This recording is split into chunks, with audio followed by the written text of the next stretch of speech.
Primeiro livro dos Reis, capítulo 3.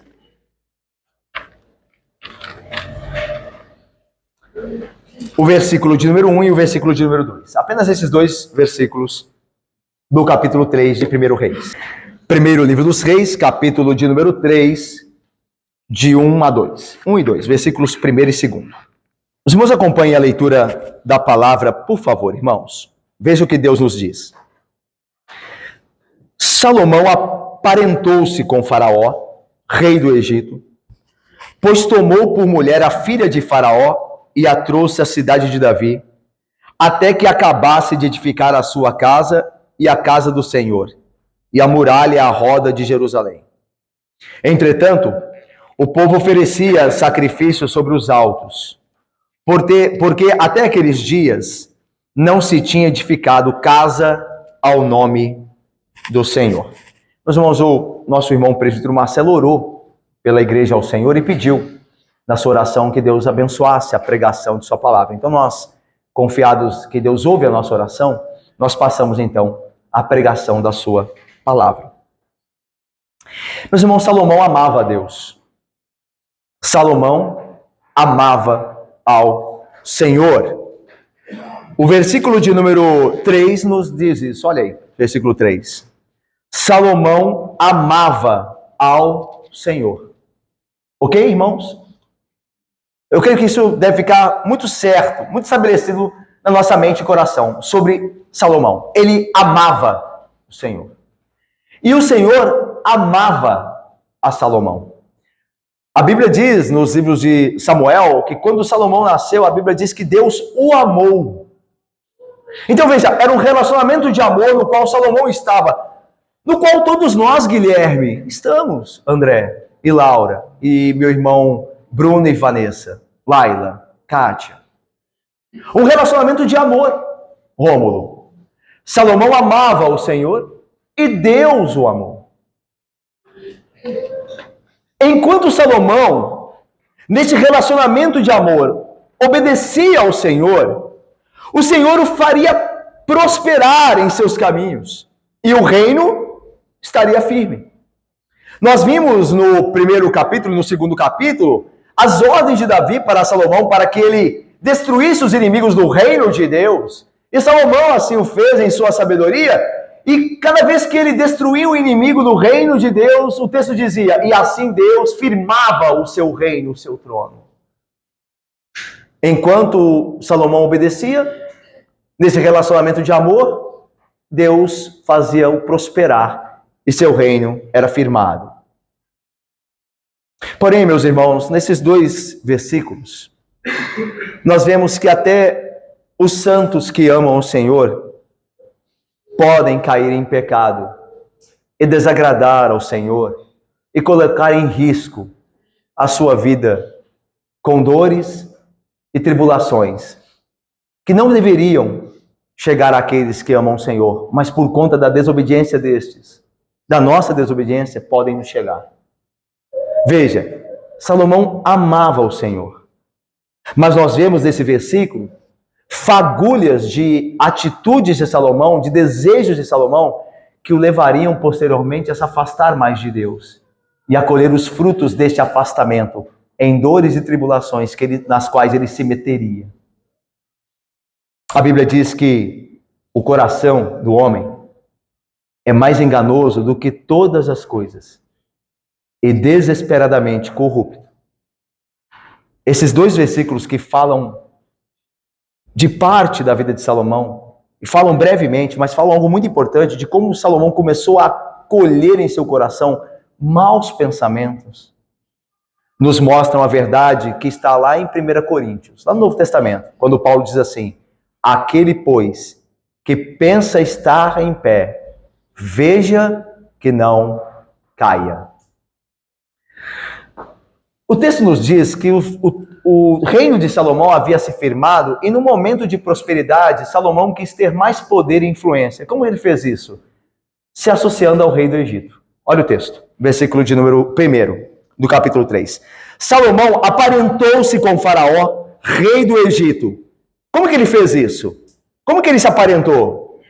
Tomando por mulher a filha de Faraó. e assim a trouxe à cidade de Davi, até que acabasse de edificar a sua casa e a casa do Senhor e a muralha à roda de Jerusalém. Meus irmãos, por mais que Salomão amasse o Senhor, existem aqui nesse texto, como nós já começamos a ver, alguns sinais de alerta de que este amor de Salomão pelo Senhor não era perfeito, como o nosso também não é, por isso nós devemos sempre vigiar.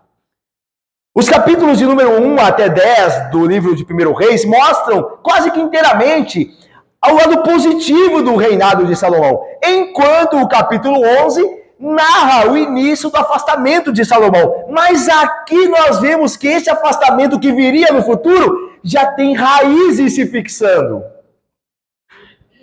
Essa união, por exemplo, com o rei do Egito, tendo tomado a filha de Faraó como mulher, era uma união problemática em vários aspectos.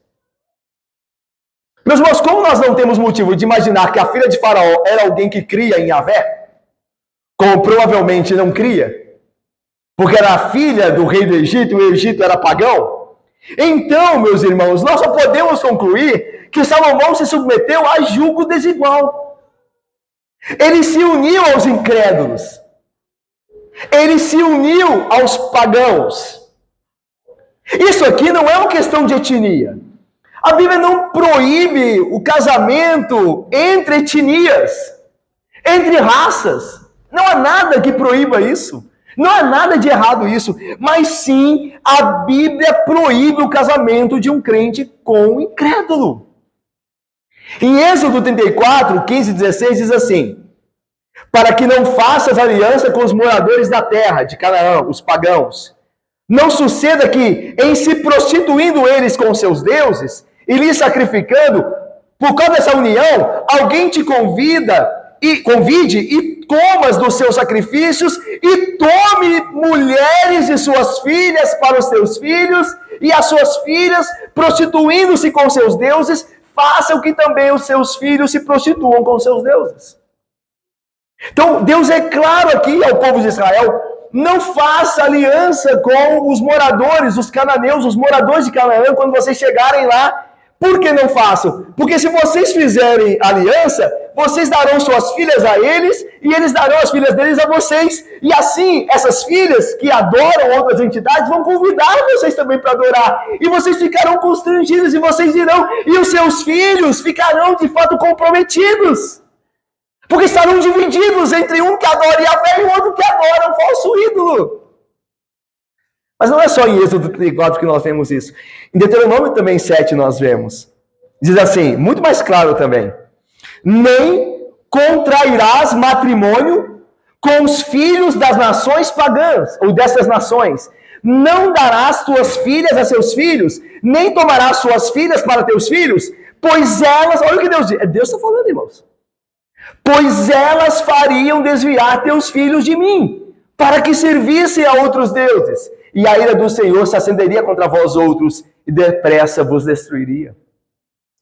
Ah, pastor, mas esse é um texto do Antigo Testamento. As coisas mudaram com Cristo.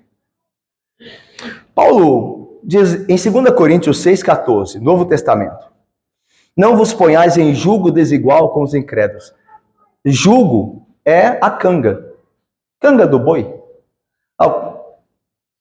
Uma peça de madeira que prende dois bois para eles andarem na mesma direção. É a canga, o jugo. Aí Paulo diz assim: não se coloquem sobre o jugo com os incrédulos. Não se amarrem, não se prendam a eles. Porque não vai haver, de fato, unidade. Um vai querer ir para o lado, outro para o outro. Então não se coloquem em jugo desigual com incrédulos. E aí Paulo continua. Olha a pergunta que ele faz: porquanto, que sociedade pode haver entre Cristo e o maligno? Que união pode haver entre o crente e o incrédulo? A resposta é nenhuma. Se nenhuma comunhão pode haver entre Cristo e o maligno, nenhuma união pode haver entre o crente e o incrédulo, porque tem pensamentos e tipos de vida diferentes, irmãos. Como andarão dois juntos se não houver entre eles acordo? Como os filhos ficarão?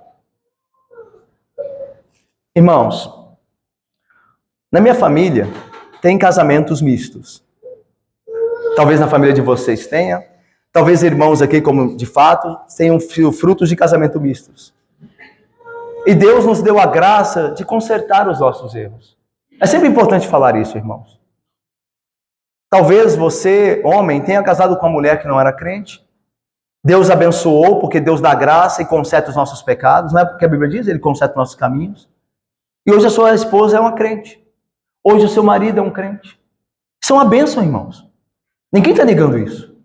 Graças a Deus que nos conserta o caminho. Todos nós aqui tropeçamos no caminho, de um jeito ou de outro. Se não no casamento, em alguma outra esfera da vida. E Ele estava lá para nos dar graça e consertar o nosso caminho. Mas isso não é justificativa para dizermos que está certo fazer o que fazemos. Ou o que fizemos outrora. Gabriela, Paiva, Valdir, André, Elci. A Bíblia diz claramente, não faça isso. É verdade que Deus dá a sua graça e conserta alguns casamentos, mas nem todos Ele conserta. Ele não é obrigado a consertar os nossos erros. Ele faz por graça, por favor imerecido, mas Ele não é obrigado. Quantos casais nós conhecemos que o marido e a esposa até hoje não se converteram? Que a esposa ou o marido choram, que os filhos choram, quando os filhos continuam na igreja, choram por seus cônjuges ou seus parentes não crentes, sob a ameaça do inferno sobre eles. Irmãos, é o que a Bíblia diz. Se eu errei, Deus deu graça, e graças a Deus, porque sempre Deus dá-nos da sua graça, a mim e a vocês, nós somos todos pecadores, todos nós falhamos aqui. Isso é uma coisa. Agora, eu dizer que, por isso, eu posso voltar a pecar, que Ele vai consertar, é flertar com Deus, é prová-lo, é colocá-lo à prova. E Deus abomina isso. Lembra de Jesus? Não tentarás o Senhor teu Deus. O diabo diz assim, lança-te daqui, que está escrito a teu respeito que os anjos de Deus te susterão, para que não tropeces em alguma pedra. Aí Jesus diz, é verdade que meu Pai me guarda, mas eu não vou tentá-lo colocando à prova. Não tentarás o seu teu Deus à prova. Ele é gracioso, mas eu não vou provar a graça dele colocando-me em pecado para ele ser gracioso. Isso é provar a Deus. Irmãos, que nós saibamos disso, que nós venhamos a instruir os nossos filhos ainda solteiros a não se colocar debaixo de jugo desigual. É um pecado, irmãos. E Deus não promete abençoar. Deus não promete. Como Paulo diz, como sabes, mulher, que salvarás o teu marido? Como é que você pode ousar e dizer que isso irá acontecer? Você sabe se isso vai acontecer? Quem salva é Deus. Ele não tem obrigação de fazer, ainda mais quando nós pecamos. Portanto, voltemos a Salomão. Não nos deve surpreender aqui, irmãos, que esse casamento, fora da fé, tenha levado Salomão posteriormente à idolatria. Vocês lembram algum caso da Bíblia que um homem de Deus se juntou a uma mulher pagã e acabou bem? Eu não me lembro. Salomão não acabou bem. Sansão, Dalila, lembram-se? Não acabou bem. Acabe com Jezabel, lembram-se? De Jezabel, de Acabe? Eu não me lembro. Porque a Bíblia está colocando um princípio, algo ordinário. Em alguns casos, Deus terá graça. Mas o ordinário é dor. O ordinário é sofrimento. O ordinário é filhos fora da igreja. Isso é ordinário. Você tem que contar com o ordinário. A graça, Deus dá quando quer, a quem quer. Mas você tem que viver pelo ordinário. Ou seja, obedeça a Deus e você estará seguro. Esse é o ponto. Salomão, lá em 1 Reis 11, nós veremos se Deus permitir, corrompeu seu coração em idolatria, e o texto diz, por causa das suas mulheres pagãs. Veja, se o homem mais sábio, irmãos, se o homem mais sábio que Deus, de fato, colocou na terra, depois do seu Jesus Cristo, que não veio da terra, do céu. Depois de Cristo, não houve homem mais sábio do que Salomão, e antes dele não houvera homem mais sábio. Mas se o homem mais sábio foi corrompido pelas mulheres pagãs, por mulheres estrangeiras, por se colocar em julgo desigual com incrédulos, sou eu que acho que não vai acontecer comigo? Aí seria muita presunção da minha parte, não? Comigo não vai acontecer, não. Com Salomão, comigo não. Meus irmãos. O mau exemplo de Salomão serve como alerta aos cristãos para não buscarem relacionamentos românticos com alguém que não tenha compromisso com Cristo. Se não batizou, se não professou a fé, não tem relacionamento com Cristo.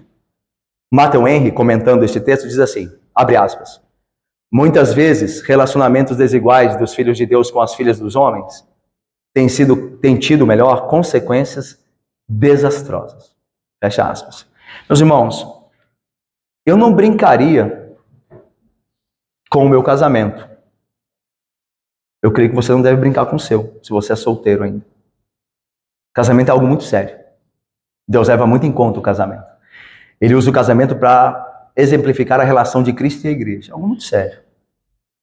Eu não gostaria de passar minha vida sofrendo no casamento. Com divórcio, com filhos traumatizados. Eu não gostaria. Embora a gente saiba que é Deus que tem misericórdia de nós. Mas tem misericórdia nos dando graça de entender o texto e obedecer. Mas, meus irmãos, a vida é sua. O máximo que o pastor pode falar é, não faça.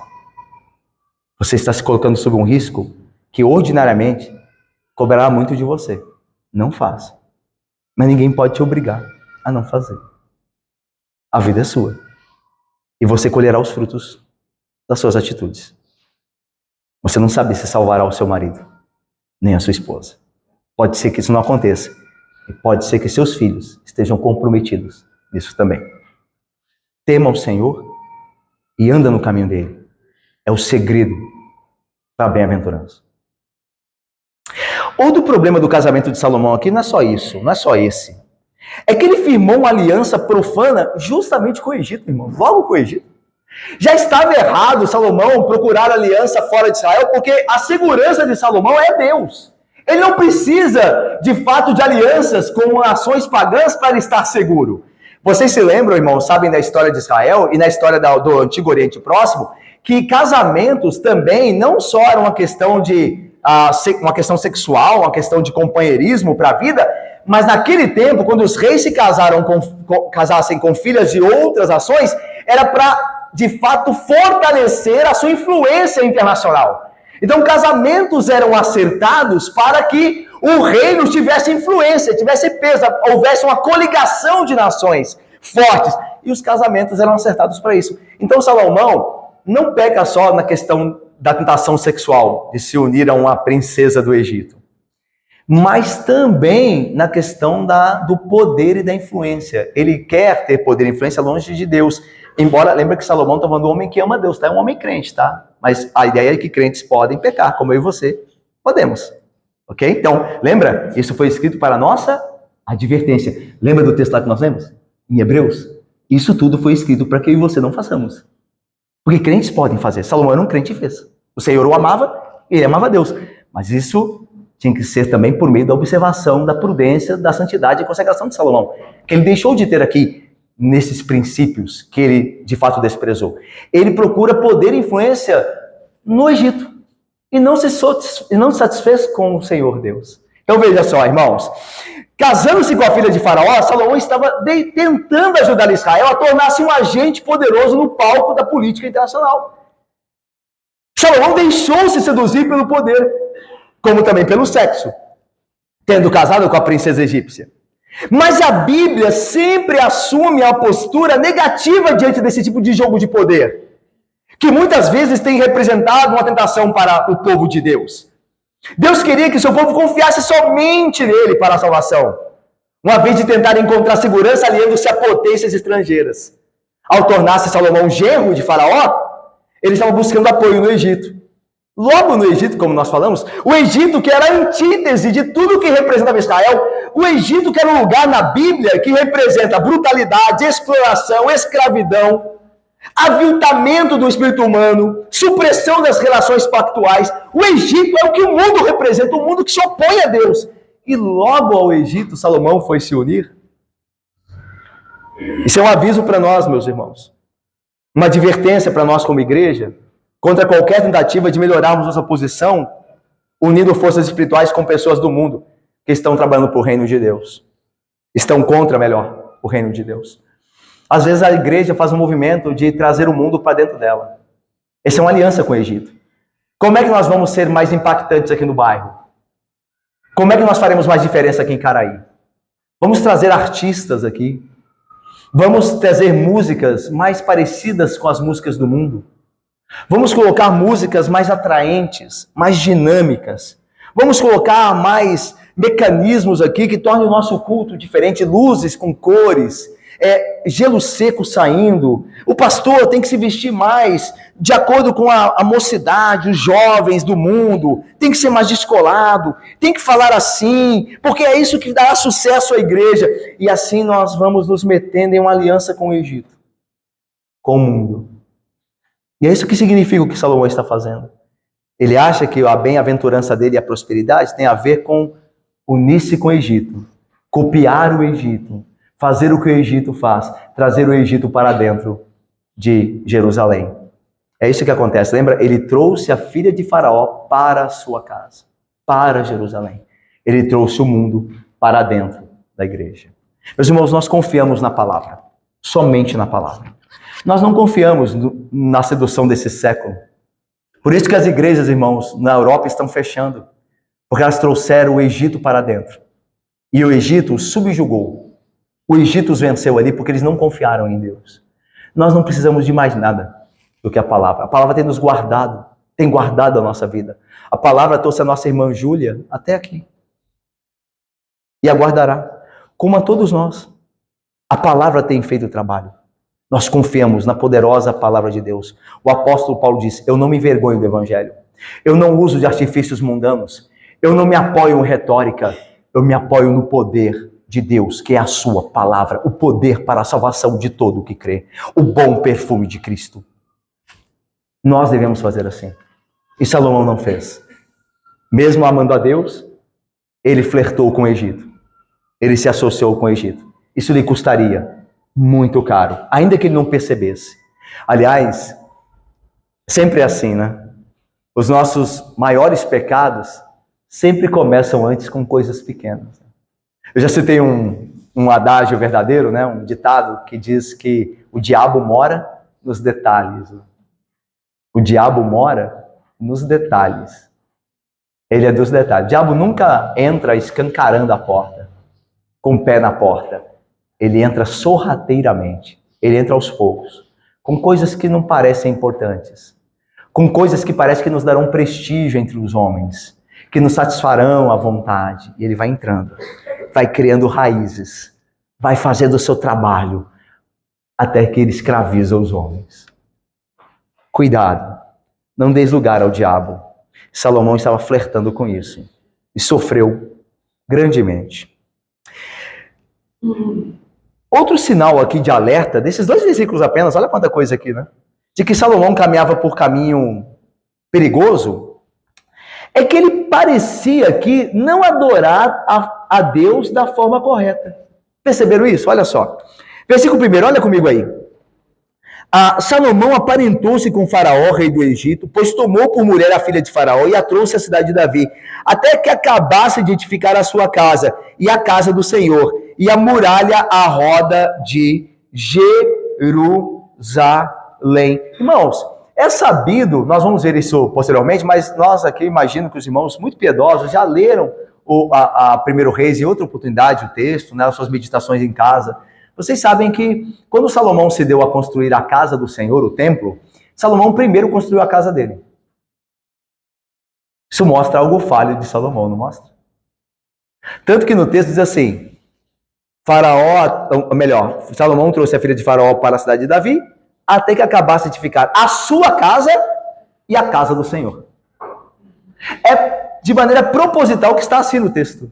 Não é primeiro a casa do Senhor. É a casa de Salomão, depois a do Senhor. Isso mostra que o coração de Salomão, embora amasse o Senhor, não estava regulado com o que importa de fato. Ele buscava primeiro as coisas dele, depois a casa do Senhor.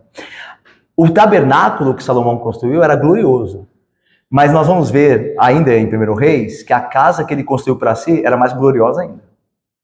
Salomão gastou mais dinheiro, digamos assim, mais recursos na sua casa do que na casa do Senhor. Isso diz muito, não diz? Você ama o Senhor e eu também. Mas quantas vezes as coisas do Senhor não te são prioridade? Não é verdade? Eu sei que você é um crente, eu imagino que você seja, como você também imagina que eu seja. Mas quantas vezes eu e você temos prioridade invertida? Aquilo que é do Senhor nós deixamos para depois, se der tempo. E as nossas coisas são urgentes. Isso é um perigo, porque isso vai nos afastando dele. Isso vai mostrando para nós, vai nos ensinando que o mais importante somos nós. É o nosso bem-estar, é a nossa alegria, é a nossa vida, enquanto as coisas do Senhor vão ficando excluídas. Jesus diz: buscai em primeiro lugar o reino de Deus e a sua justiça. E as demais coisas referentes a vocês vos serão acrescentadas. Mas em primeiro lugar, buscai, pois, o seu reino. O seu reino. Salomão devia ter feito isso. Ele fez a casa do Senhor. Deus deu graça de construir e levantar o templo, o tabernáculo. Mas ele parecia estar mais importando com as coisas dele primeiro do que a do Senhor. E nós estamos falando de um crente. É por isso que isso acontece comigo e com você também. Às vezes nós nos preocupamos mais conosco, com nossas coisas, do que as do Senhor. E é por isso que Hebreus é lembrado de novo aqui. Essas coisas foram escritas para a nossa advertência. Vamos continuar. Tinha outro problema aqui, irmãos. Olha só o versículo de número 2. Entretanto, vamos ver juntos? Entretanto, o povo oferecia sacrifício porque até aqueles dias ainda... Meus irmãos, aparentemente, o rei Salomão e o seu povo estavam adorando em nome do único Deus verdadeiro, não é? O texto diz que eles ofereciam sacrifícios sobre os altos. E nós podemos imaginar que eles faziam isso ao Senhor. Irmãos, o problema, entretanto, é que o termo na Bíblia, lugar alto, como está aqui, ofereciam sacrifício sobre os altos. Esse termo, ele tem conotações extremamente negativas no Antigo Testamento. Ele é usado no primeiro e no segundo livro dos Reis para se referir a lugares onde divindades falsas eram adoradas. As divindades eram adoradas nos altos lugares, enquanto Deus era adorado no templo, no tabernáculo, até aquele momento na tenda. É ali que Deus era adorado, e não nos altos lugares. Então nos parece aqui, irmãos, que havia ainda idolatria pagã no reino de Davi e de Salomão. E Salomão, ele tolera isso. Lembra que ele está casado com a filha de Faraó, que adora falsos deuses. Se ele for contra a adoração pagã, ele está denunciando a mulher dele. E aí alguém pode virar para ele e dizer assim: ué, mas a sua mulher adora? Nós não podemos? E aí a autoridade dele, ó. Não é assim? Ué, mas você vem falar comigo que não pode, mas você faz? A sua mulher faz. Os seus filhos fazem. Aí você vai exigir de mim? Aí não, né? Aí não é justo. E não é mesmo. É por isso que Paulo vai dizer a Timóteo: aquele que quer cuidar da casa do Senhor, que zele pela sua casa. Irmãos, veja só. Longe isso aqui de ser moralismo, ok? Tanto, eu já falamos aqui repetidas vezes, eu e você somos falhos. Todos nós aqui. Eu não sou o marido que deveria ser. Você, eu imagino que também não seja. Você não é a esposa que deveria ser. Você não é o pai nem a mãe que deveria ser. E nem os filhos que deveriam ser. Ninguém aqui é perfeito. Ok, irmãos? Certo? Mas nós fomos salvos para buscarmos a perfeição. Para buscarmos, Juan, a vontade do Senhor. O Senhor entende nossas fraquezas e tem compaixão de nós. Mas isso não é desculpa para... Então deixa do jeito que está. Não, irmãos. Não é. Nós fomos salvos para sermos perfeitos, como Deus é. Sede santos, como eu sou santo, diz o Senhor. Nós fomos salvos para a perfeição, para sermos perfeitamente habilitados para toda a boa obra. Portanto, irmãos, nós devemos zelar pela nossa vida e de nossa família, para que, de fato, não percamos a autoridade que temos e a influência que temos, positiva, sobre nossa família e sobre os nossos irmãos. Salomão ficou numa situação difícil. Ele tinha casado com uma pagã. Agora ele vai dizer que não pode adorar. Provavelmente ele estava adorando falsos ídolos. Isso é certo porque o versículo, posteriormente, o versículo de número 15 diz que depois de Deus ter encontrado com Salomão, ele passa a adorar em Jerusalém. Olha só o versículo 15. Despertou Salomão da visão que ele teve do sonho que Deus falou com ele, e eis que era sonho. Veio a Jerusalém, pôs-se perante a arca do Senhor, ofereceu holocaustos, apresentou ofertas pacíficas e deu um banquete a todos os oficiais. Está vendo? Tanto que no versículo de número 3, mostra que é bem possível que Salomão e o povo ainda sacrificavam falsos deuses. Olha só, Salomão amava o Senhor andando nos preceitos de Davi, seu pai. Porém, todavia, a ideia é, ele, contrário a isso que foi dito, porém, ainda sacrificava nos altos. Ou seja, ele amava o Senhor, mas a gente corrigia isso na vida dele ainda. Porém, ainda adorava falsos ídolos. Mas aí depois que Deus encontra ele, Deus, pela graça, muda essa compreensão, ele passa a adorar em Jerusalém. Agora sim. Alguém poderia falar assim, pastor, Salomão estava adorando os altos? Tudo bem, é sugerido que ele estivesse adorando falsos deuses. Mas Deus apareceu para ele ali, quando ele fazia isso. E Deus o abençoou com sabedoria, segundo o que ele pediu. Então não é uma aprovação de Deus pelo que ele estava fazendo? Não, meus irmãos. Porque Deus vem a nós quando nós também estamos em pecado. Lembra de Jacó? Quando Jacó estava em Siquém, quando deveria estar em Betel, Deus apareceu a ele. Mas não é porque estava tudo certo com Jacó. Pelo contrário, estava tudo errado com ele. E Deus apareceu por graça, para melhorar, para acertar, para transformar, melhor dizendo, a vida dele. Assim, Deus apareceu a Salomão. Não é porque Salomão estava fazendo o que Deus quis. Ele está vendo aqui que ele está fazendo tudo errado. Mas Deus, pela graça, vem consertar a nossa vida. Através de sua palavra. Então Deus apareceu a Salomão. Não pelos méritos de Salomão, mas pela graça dele. Que viu que Salomão estava começando a se desviar. E Deus então disse, pede o que quiseres. Ele disse, dá-me sabedoria. Ele reconheceu que precisava, pelos caminhos que ele estava tomando. E Deus deu a ele. E ele começa a acertar ali a sua vida. Portanto, meus irmãos, embora seja verdade que Salomão tenha sido um rei segundo o coração de Davi, um homem que amava o Senhor, também é verdade que ele tinha um coração errante. E que muitas vezes ficou preso a dinheiro, a sexo e a poder. Interessante isso. As mesmas tentações que haviam provocado a queda e morte de Adonias, Joabe e Simei. Lembram lá de Adonias, Joabe e Simei, que Salomão executou pela ordem de Davi e para o bem do reino de Deus? Esses homens, Adonias, Joabe e Simei, caíram por poder, dinheiro e sexo. Adonias queria a concubina de Davi. Joabe queria poder, comandante da tropa. E Simei queria também, de fato, dinheiro e poder e influência. Então, veja só, Salomão deveria ter aprendido com esses homens, com esses exemplos. E não aprendeu num primeiro momento ele não aprendeu. Ele caiu nos mesmos erros. Volto a falar de Hebreus. Essas coisas foram escritas para mim e para você, para que nós não façamos o mesmo. Nós somos ainda tentados a sermos influentes, termos poder, e através também de tentações sexuais. Mas essas coisas foram escritas para que nós não cedamos a essas tentações. Eu termino, irmãos, com a seguinte aplicação. Salomão se parecia muito comigo e com você. Ele amava o Senhor, como todo cristão faz. Mas também guardava outros amores dentro do coração.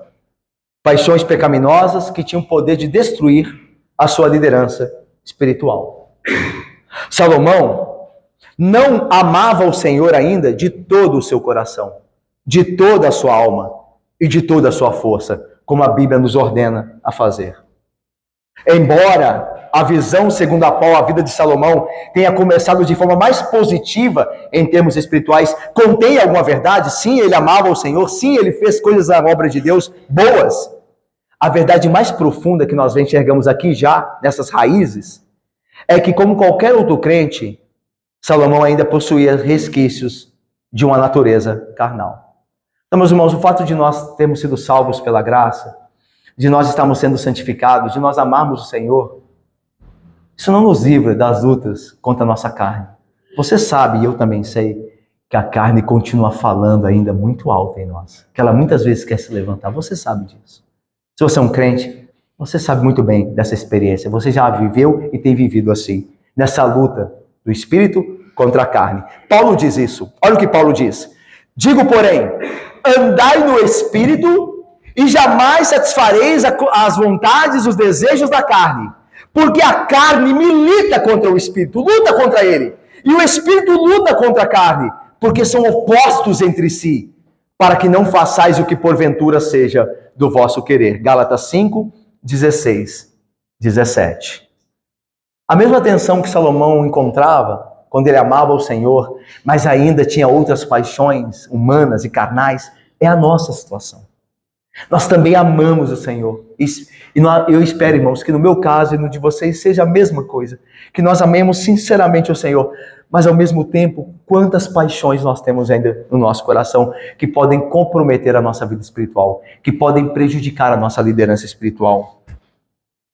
E eu faço uma pergunta a todos nós aqui. Quais são os desejos pecaminosos que têm poder de prejudicar a sua vida? Que você e eu temos, de fato, guardado no coração? Será que você e eu ainda temos muitos desejos pecaminosos dentro do coração? Muitas paixões mundanas ainda? Talvez seja de influência. Você quer ter influência a todo custo? Talvez seja de poder. Você e eu, às vezes, machucamos pessoas para nos impormos. Talvez seja sexual. Talvez você ainda tenha prazer em imoralidade. A sua e a minha mente ainda é suja com isso. Talvez é dinheiro. Quando você está mais preocupado em trabalhar, por exemplo, do que dedicar-se ao Senhor. Isso tudo acontece comigo e com você. Você pensa que com o pastor não pode acontecer? Isso acontece. O pastor também é tentado. O pastor também é um homem como você. Ah, mas o pastor lida com a Bíblia. É verdade. Mas o pastor pode, muitas vezes, ficar estudando a Bíblia só para pregar um sermão e não ter a sua devocional e não ter a sua hora com Deus. Ele pode se achar já satisfeito de ter estudado a Bíblia para o sermão. Ah, eu já li a Bíblia, eu já estudei, já preparei o meu sermão. Preparar sermão é uma coisa, irmãos. Ter um momento a sós com Deus em devocional é outro. A devocional não é um trabalho exegético. A devocional é um relacionamento com Cristo. O pastor também é tentado, como você também é. Quando os seus negócios começam a tomar mais a sua atenção do que a sua vida com Deus. Nós todos podemos ser tentados pelo amor ao dinheiro, pelo prazer do sexo, pela sedução do poder. Enfrentamos essas tentações cada vez que pegamos nosso cartão de crédito, toda vez que nós entramos na internet, ou descobrimos a melhor maneira de conseguirmos das pessoas o que queremos. Reconhecemos o perigo no qual nós nos encontramos. Aquelas tentações que mais nos falam, quando elas começam a criar raízes como for em Salomão. Ele vai experimentar uma queda muito maior, mas aqui as raízes começaram a ser colocadas, começaram a crescer. Será que nós temos sensibilidade, Daniel e Edmila, José e Silvia, Irineia, minha irmã, Valéria, Anésio, Alain, de perceber quando nós estamos começando a colher em nosso coração desejos pecaminosos que vão nos prejudicar finalmente? Atentemos então, e eu termino com isso, para a advertência do nosso Senhor Jesus, que tanto nos ama, tanto nos quer bem, tem poder para fazer isso, basta que o invoquemos. Ele diz assim: vigiai e orai, para que não entreis em tentação. O espírito, na verdade, está pronto. Ele sabe o que tem que fazer, mas a carne é fraca. Nós vemos Salomão, o mais sábio dentre os reis, cedendo à carne. Vigiai, portanto, e orai a todo instante, porque o seu espírito sabe, pela graça de Deus, o que você tem que fazer, mas a sua carne é fraca. Vigiemos e oremos para que Deus nos guarde, a nós e aos nossos, e a nossa igreja, segundo o poder dele. Amém, irmãos.